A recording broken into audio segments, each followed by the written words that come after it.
So I actually prepared to talk in English. Would that be fine? Okay, great. So as introduced, I'm Bryan Kim from Syracuse University. And I'm really happy to be here and stand in front of you and describe sort of my research journey. So as a disclaimer, this is not going to be a technical talk. This is not a technical talk. Rather, it's going to be sort of a description and lessons learned of my past experience. And by all means, I'm not a guru. I'm not a distinguished professor or anything. I'm just at a position where I went through a similar process just only 4 years ago. So perhaps what I learned could also help you through your PhD journey. First off, I want to give thanks to Where Are You. I first want to thank my students at Syracuse University, without whom I wouldn't have been able to conduct any of my research. Secondly, I would like to thank my late advisor, Professor Min. His dedication to research and education has been inspiring for many of us. And he has actually given me a lot of advice over the past year, not just professionally, but also in life in general. And one of the more memorable comments he told me was how my mindset should be as a faculty. And he told me that whatever decision I make, it should first and foremost be for the students, and secondly, for the institution or school. And if it satisfies this condition, then I should go ahead and take those action. If not, then I should not do anything. So that's really a testament to his philosophy overall. And lastly, I'd like to thank my collaborators who, through discussion and collaboration, I was able to refine different ideas and well, do research. So that's where my thanks are due. And I want to quickly share or describe where Syracuse is. Oh yeah, it's just from an angle, it looks like it was off color. But Syracuse is located in central New York. So New York State, and at one corner there's New York City. Syracuse is in the center of it.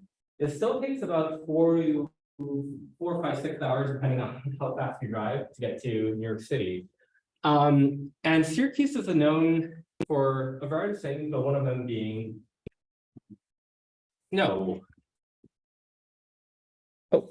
enable dictation. No. Snow. So Syracuse gets about 3 meters of snow per year on average, and the peak record was about close to 5 meters of snow. It's not that it just snows a lot suddenly. It's more or less it's snowing continuously from November till May even. So about half of the year it is snowing. And the picture on the right is actually a picture I've taken from my backyard. And it's actually pretty quiet, serene, and this tranquil sense. And I actually really enjoy when it snows. And of course, when it's not snowing, we also have a beautiful summer. That's Syracuse University, and good balance of weathers.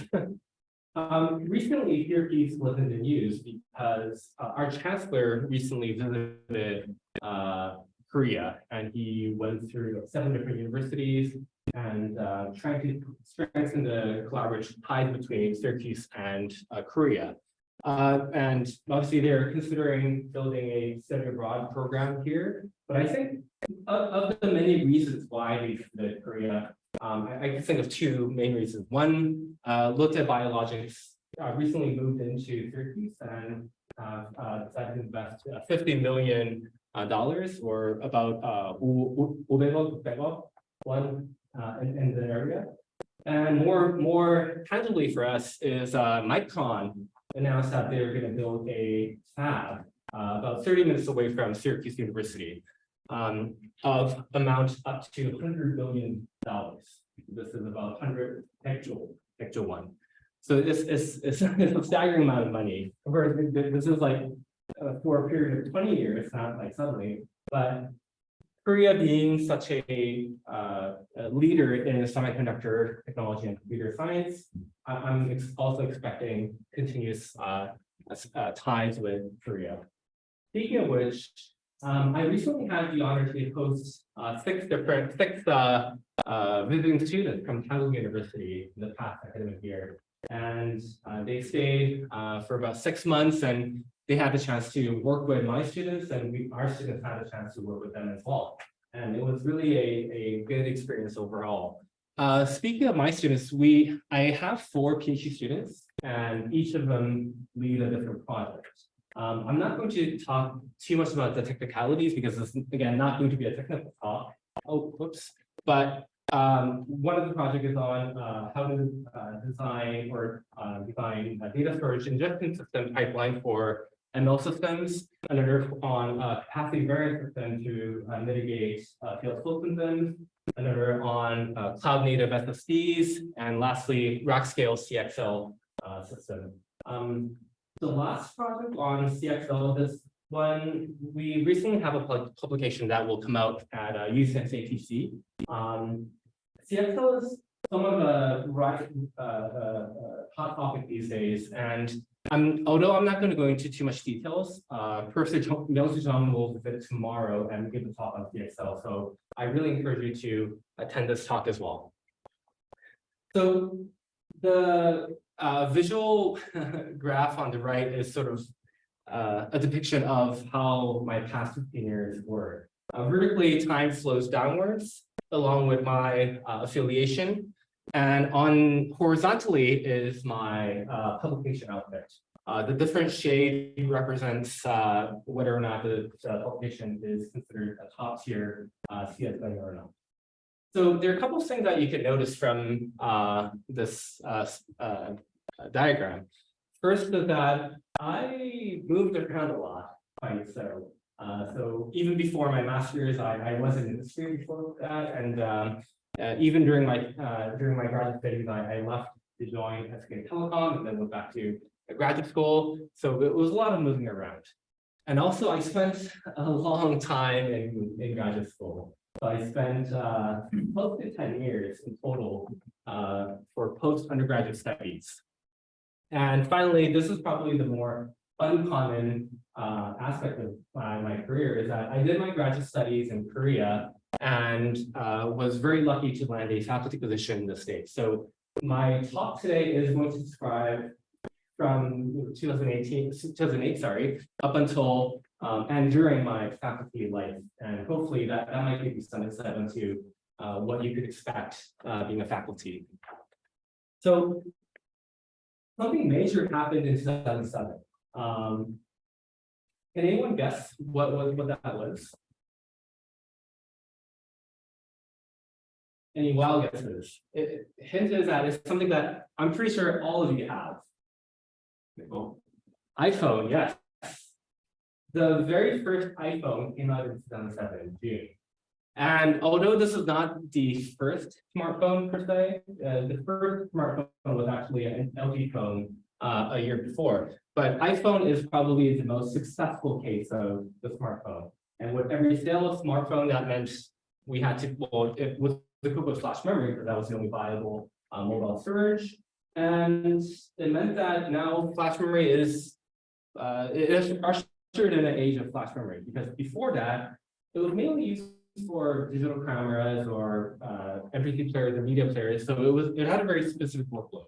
But now with smartphones, it meant that flash memory could be used as a general purpose storage system. So the lab I joined in 2007, led by Professor Min, we were building FPGA-based storage prototypes. And the prototype that we built actually ended up being the fastest SSD design at that time. But not a simulator, not an emulator, but an actual working SSD. So we had to adhere to the I/O protocols, design the firmware, all the hardware logic, and even the board design. This was all done by the graduate students. And my role was the flash memory controller, the part that interacts with flash memory, along with designing the flash memory printed circuit boards.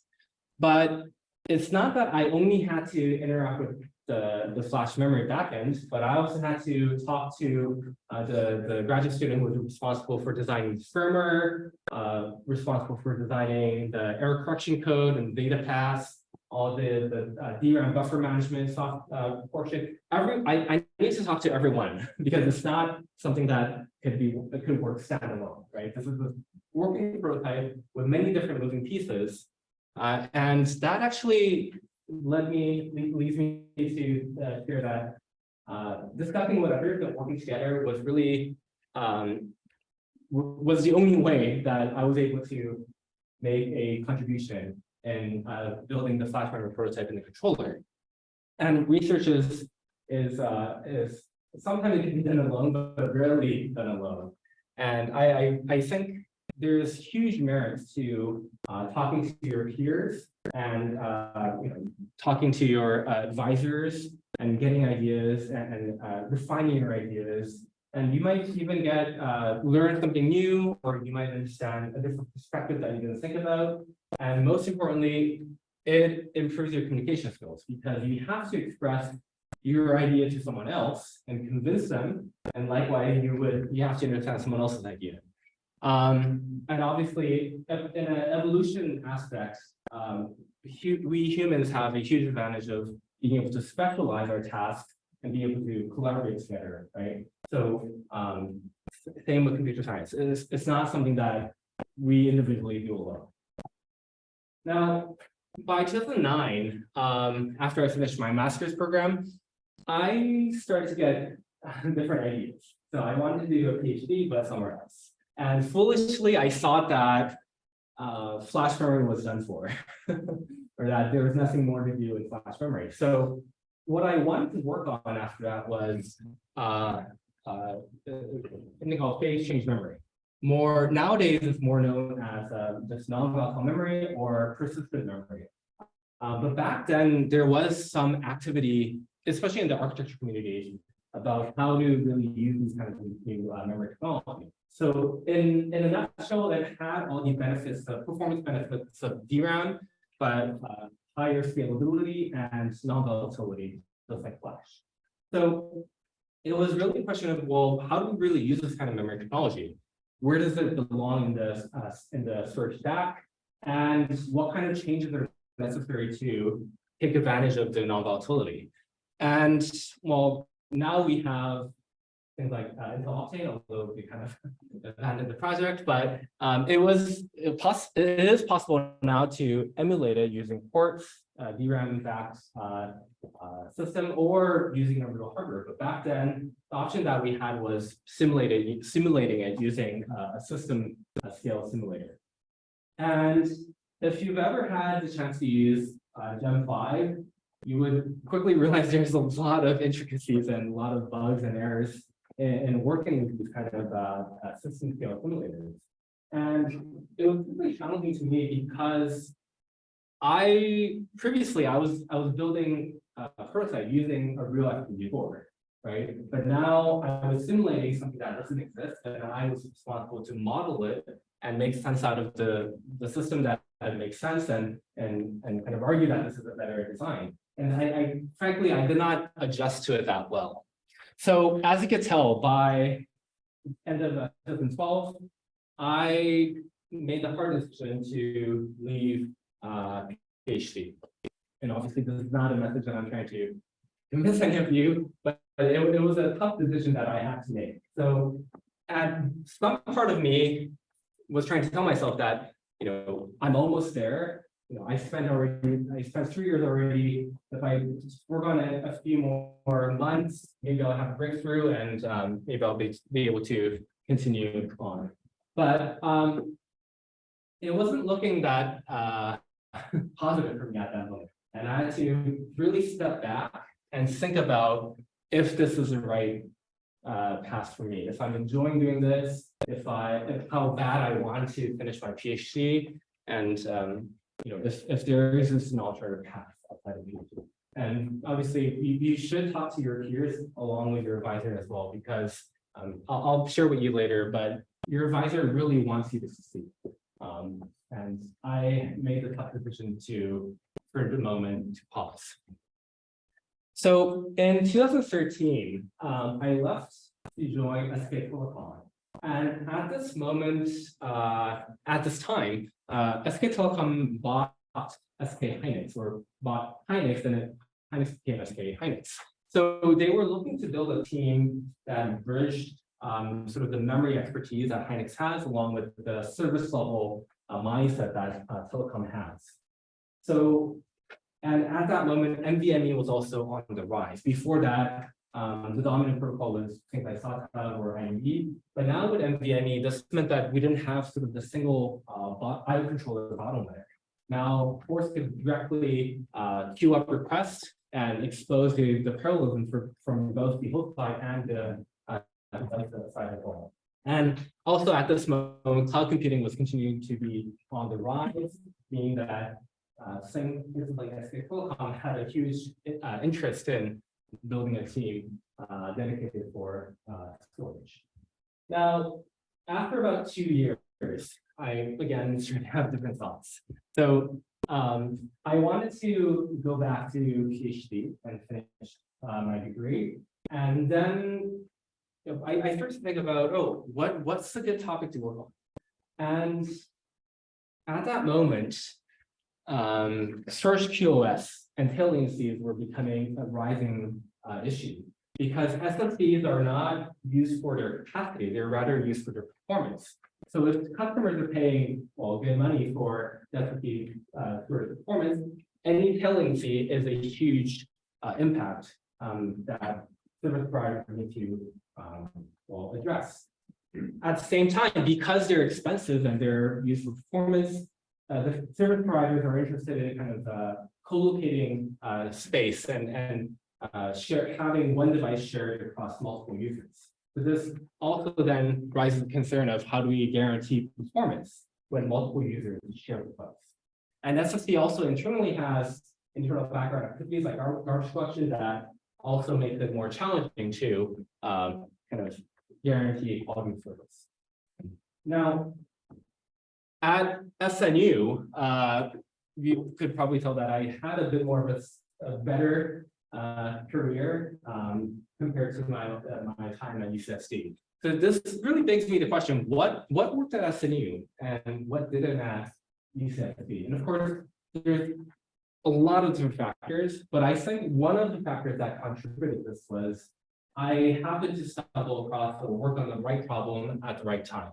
So for persistent memory, to work on that topic in 2009, although there were papers coming out back then, it wasn't until 2017 when Intel's Optane DIMM came out and really exploded the research field. So I think I was sort of on the early side of working on that problem, and I wasn't ready, both intellectually and the market-wise. I wasn't ready to really work on that. And as computer science and engineering goes, and it's the plenty systems, we have to be aware of both application and the hardware technology, because we're pretty much sandwiched in between. So finding a right problem to work on at the right time is very important, as Richard having said. If you were to do important work, you have to work on the right problem at the right time in the right way. Toward the end of my PhD, I started to pay a bit more attention to SSD flash memory error and SSD reliability. And prior to around 2012 or early 2010s, there were a whole bunch of papers on showing concerns about SSD error rate because of MLC and shrinking technology. But from my time at SK Telecom, it was obvious that SSD needed to maintain some level of reliability. So how do we bridge this gap? And this led to my investigation of how does different error correction or prevention mechanisms interact within SSD. And this led to my paper published in FAST 2019. And I really, that's really sort of my baby work, because it's the work that I was most involved in and where my advisor was least involved in. And that leads to my next lesson learned, and it's that doing a PhD is really about becoming an independent researcher. Because first of all, we need to graduate, and once we graduate, we become, either industry leaders or become faculty positions, right? So you have to be able to make intellectual decisions on your own. So the analogy that I have is that getting a PhD is akin to raising a child. So during my first and second years, learning research, probably analogous to my time at during my master's. Third and fourth year is sort of a rebellious teenager phase. That's probably my time at UCSD, and my time back at SNU was probably my young adult phase. And I personally, I have a baby. He's 2 years old. He was born during the COVID phase. But having a baby meant that I needed to watch Woonyoung's 금쪽 같은 내 새끼. So that's probably one of my favorite TV shows. And one of the things that Dr. O says is, well, to paraphrase it, 육아의 목적은 자녀의 독립이다. So it's really about raising a child so that they could, become adults and be contributing to society forever, right? You can't, a child isn't a child forever. And same with getting a PhD, in my opinion, it's about becoming an independent researcher. So obviously, during your first few years, you need help, but toward the end of your PhD, you need to be able to stand on your own. And interestingly, there was a communications of the ACM article titled, should young computer scientists stop collaborating with their doctoral advisors? It's an interesting read, and the result that the authors find is that those who stop collaborating with their advisors sooner becomes more successful. Obviously, this is a correlation, not a causation, but it's something to think about. Because again, it's about becoming independent researchers. Now, my postdoc was somewhat unique in the sense that I really consider it sort of an extension of my PhD. And there were circumstances that kind of led me to that situation, but at the end of your PhD, you're going to face a difficult decision, and hopefully a happy difficult decision. Because you have different options, right? You could either look to become faculty, or you could pursue another, postdoctoral study. You could join a government institution, or you could go to industry, either whether it being an industry lab or a leadership position at a startup.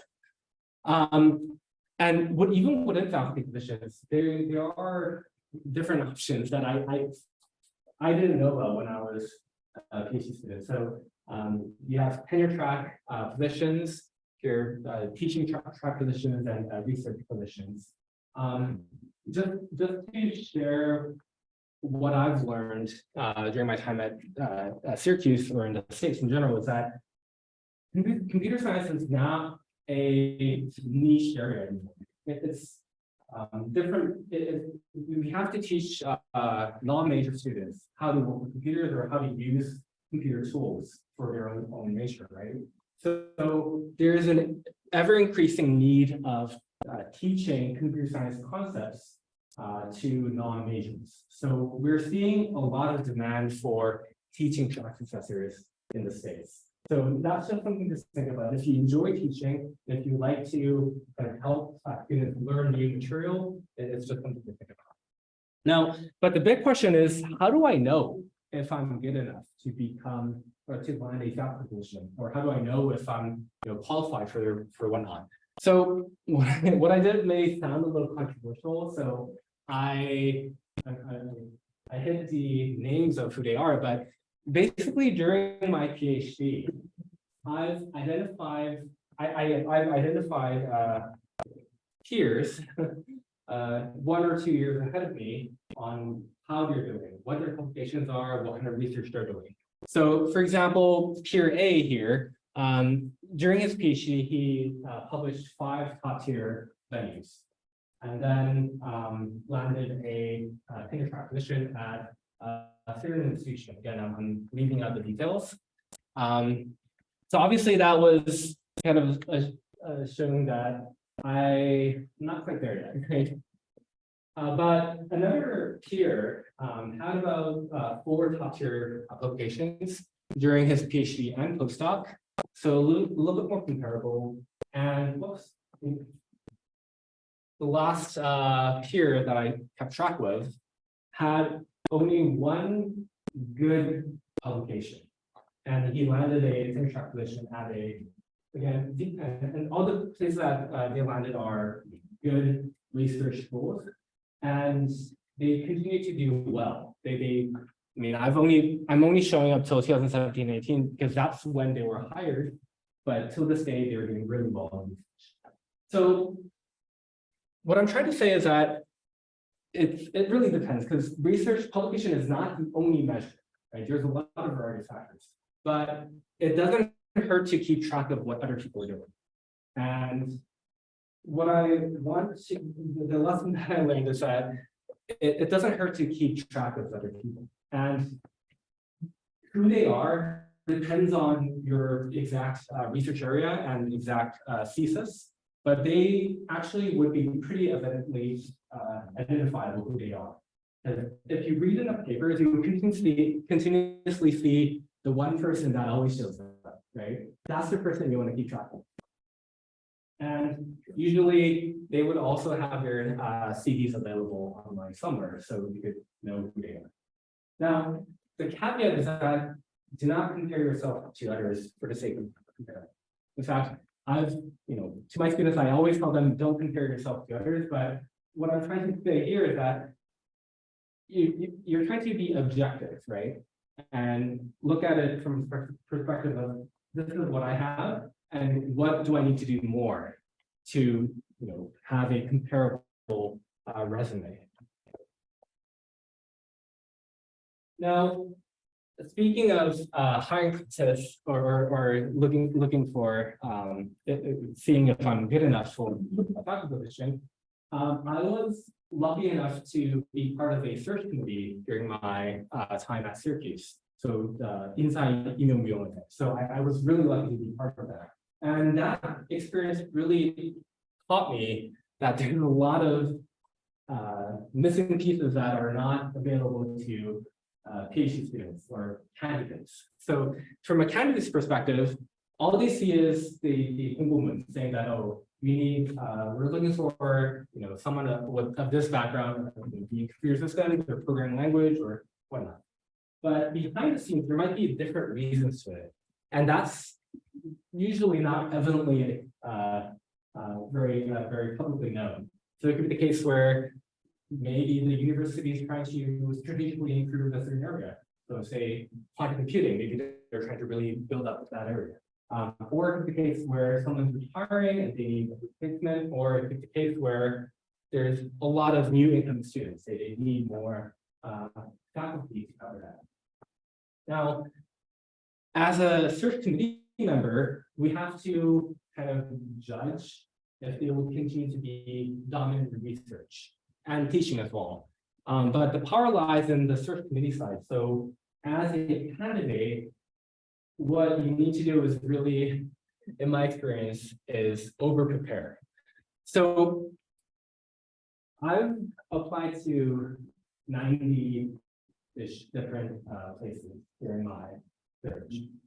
And I'm really thankful to the letter writers, because that's a lot of letters, but you really have to, if you get from a candidate side, you don't know what kind of exact position they need, right? So you have to tailor your strengths to their needs and be able to prepare everything. So at interviews, for example, most of the interview is going to be dominated by the research talk, where you try to convince that you're going to be the dominant researcher in your field. But aside from that, you also need to demonstrate that you're able to explain basic ideas, because that's going to be similar to an undergraduate teaching course.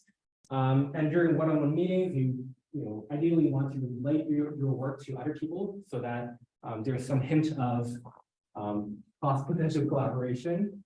And during lunch and dinner, you want to come off as someone who's amicable and friendly.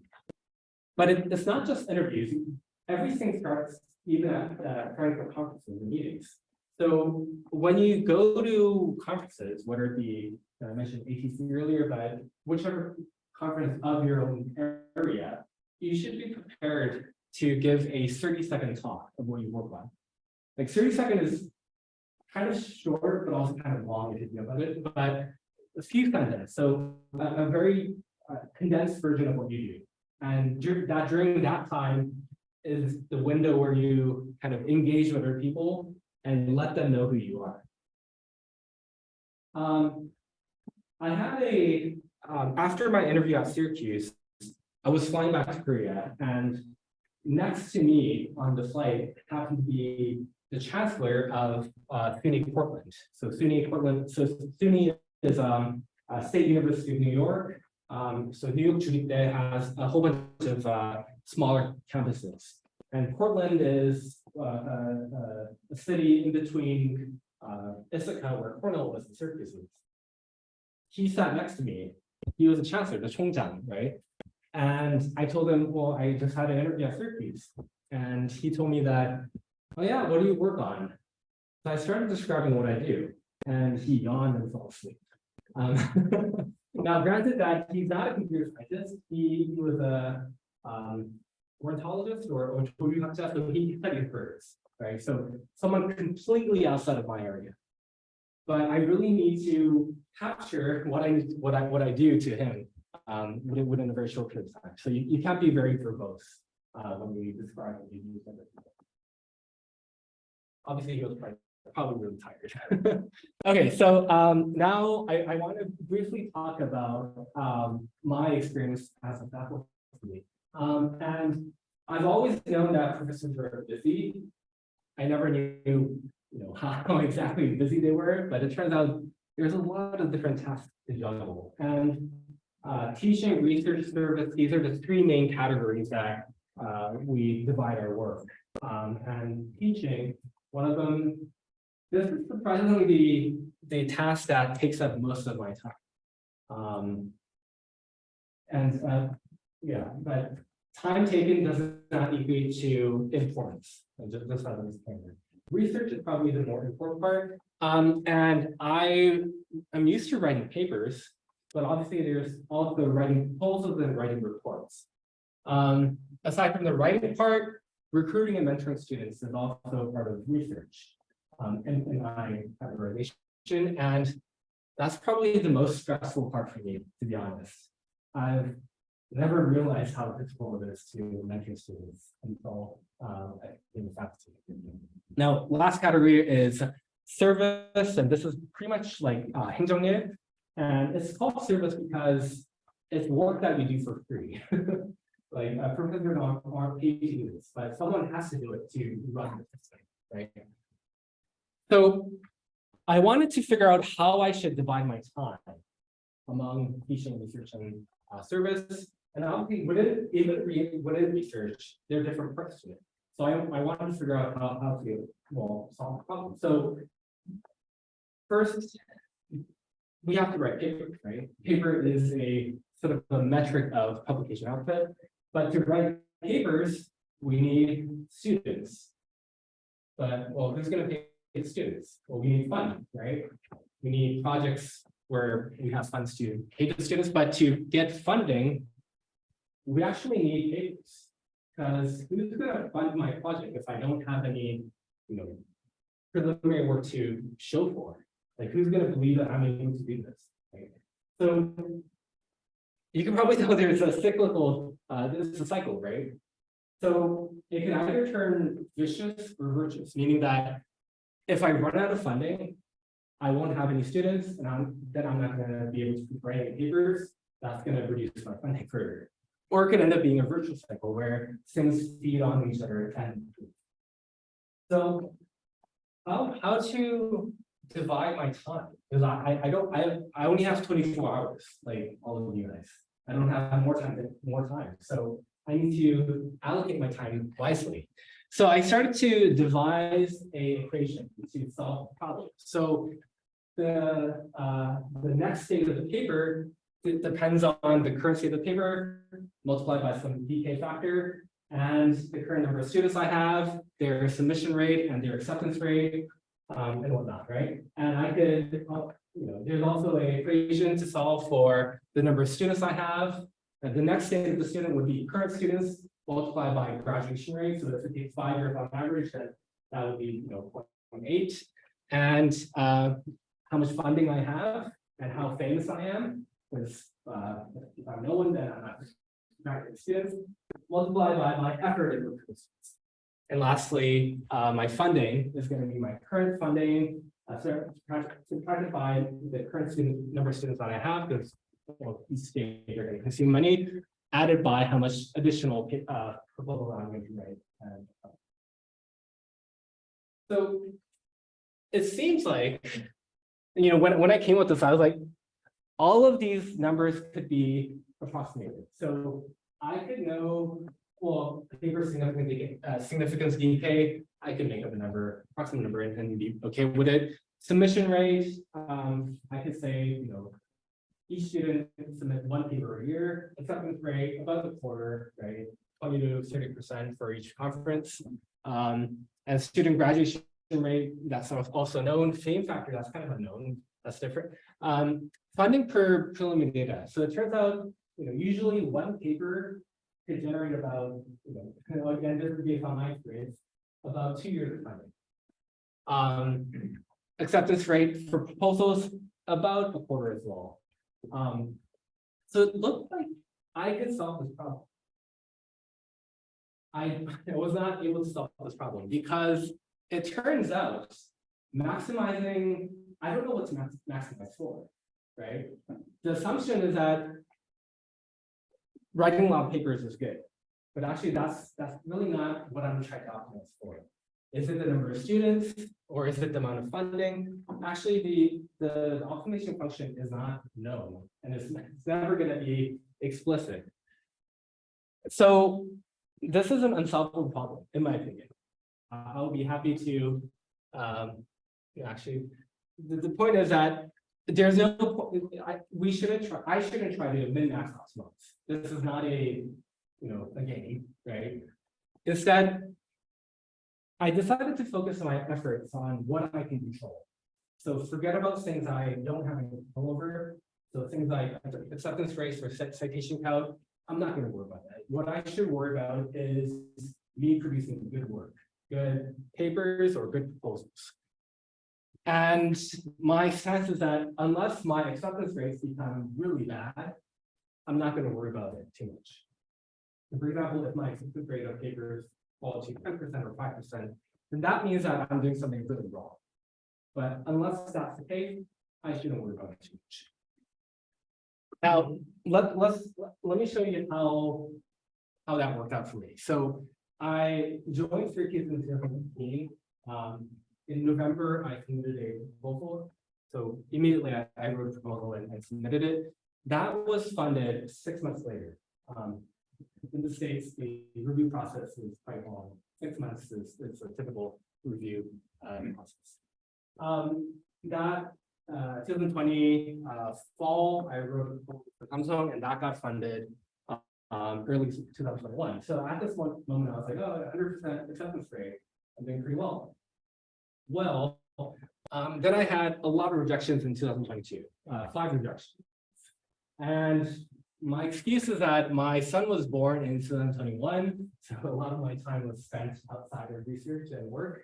But it goes to show that it's not so bad right now so far, because it's still over 50%.